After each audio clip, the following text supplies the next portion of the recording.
ሰላም እንዴት ናችሁ? ወደ ቲክቶክ ቤተሰቦቼ እንግዲህ ዛሬ በእኔ ህይወት ላይ እስካሁን ያሳለፍኩትን ከ2012 እስከ 2018 የደረሰብኝን በቃ እያጋጠመኝም በእያንዳንዱ ነገር ያጋጠመኝን ነገር እነግራችሁ ነው። እና በአጋጣሚ 2012 ከቤተሰብ ጋር ወጥቼ ከታላቅ እህቴ ጋር አዳማ ነበር የምኖረው እና በአጋጣሚ ቀኝ እግሬ ላይ አደጋ ደርሶብኝ ከዛን ቆሰልኩና ከባድ አደጋ ነበረ። ያው እግዚአብሔር ይመስገን ግን ተርፌያለሁ። እና ከዛን እሷ የምትሰራው ኢንዱስትሪ ነው እና በአንድ ሰው ደሞዝ መኖር ስለማንችል ግዴታ እኔ ደግሞ ስራ መስራት ነበረብኝ። በሰዓቱ ስራ ወጥቼ ስፈልግ ቀን ስራ አገኘሁ እና ቀን ስራው ደግሞ ምንድነው ቁፋሮ ነበረ።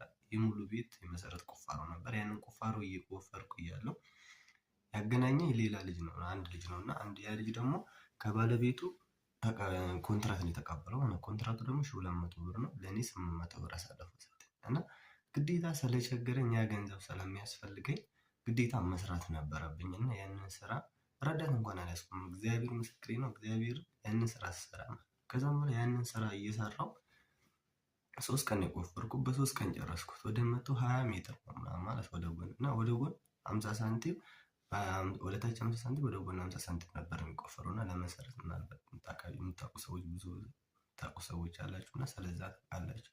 ከዛን ያንን ስራ ሰርቼ ጨርሼ ልክ ስጨርስ ልጁ ጠፋ። ለካ ያገናኘን ልጅ ከባለቤቱ ብሩን ስለተቀበለ ነው የጠፋው።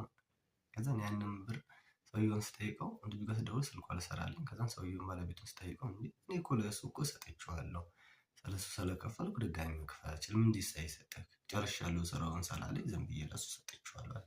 ከዛም በቃ አማራጭ ስላጣሁ በሰዓቱ ግዴታ ሌላ ስራ መስራት ነበረብኝ። ከችግር አይበልጥም ብዬ እግሬን እያነከስኩ እንግዲህ አደጋ ደርሶብኛል ብያችኋለሁ። ያንን አደጋ ተቋቁሜ ግዴታ ከችግርም ስለማይበልጥብኝ ስራ ልሰራ ወጥቼ እንደዛ ሲሆን እየከፋኝም አዝኜም ቢሆን ግዴታ ወደ ሌላ ስራ መሄድ ስላለብኝ ሽክሙ ነበረ አዳማ እዛ ባቡር ጣቢያ ነበረ እና ሽክሙ ምንድነው ስንዴ ከመኪና ላይ ከባቡር ላይ አውርዶ ወደ መጋዘን ማስገባት ነበር።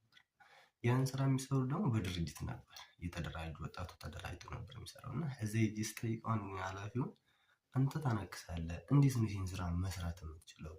እኔ ላግዝህ፣ ምንም ማግዝ ነገር የለም፣ ስለዚህ ይሄን ስራ መስራት አትችልም ብሎ ከለከለኝ። ከዛም በቃ እግዚአብሔርን በጣም የተሰማኝ ስሜት በሰዓቱ በቃ እኔ እንጃ ይሄ ነው ማለት ነው። ከዛም በቃ በጣም እየከፋኝ እያዘንኩ ተመልሼ ከሲስተር ጋር ስለምኖር ግዴታ ሁሉም ነገር ቤት ውስጥ ምንም ነገር ስላልነበረም በሰዓቱ እሷ ደግሞ 1000 ምናምን ብር ነች። 1000 ምናምን ብር ደግሞ መኖር አይችልም፣ በጣም ከባድ ነው ለሁለት ሰው።